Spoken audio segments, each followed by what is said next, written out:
Hello అండి. ఈ బుడ్డోని చూడండి. వీడు నిన్న మా నిర్మల్ గవర్నమెంట్ ఎన్ఐసీయూలో పుట్టాడనమాట. సో వీడికి జాగ్రత్తగా చూస్తే 2 చిన్న పళ్ళు కింది దవడ మీద ఉన్నాయి. సో ఈ పళ్ళ వల్ల వచ్చే ప్రాబ్లమ్స్ ఏంటో నేను చెప్తాను. సో నంబర్ 1 వచ్చేసేసి ఈ పళ్ళు ఒక్కొక్కసారి ఊడిపోయి బేస్ లూజ్గా ఉండడం వల్ల ఊడిపోయి ఊపిరితిత్తులో కానీ కడుపులో కానీ వెళ్ళిపోతాయి. సో దీనివల్ల చాలా ప్రమాదం వచ్చి పడుతుంది అన్నమాట.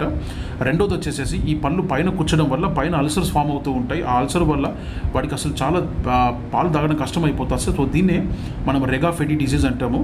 సో మూడోది వచ్చేసేసి వాడు కంప్లీట్గా నొప్పి రావడం వల్ల వాడు పాలు తాగడం మానేస్తాడు.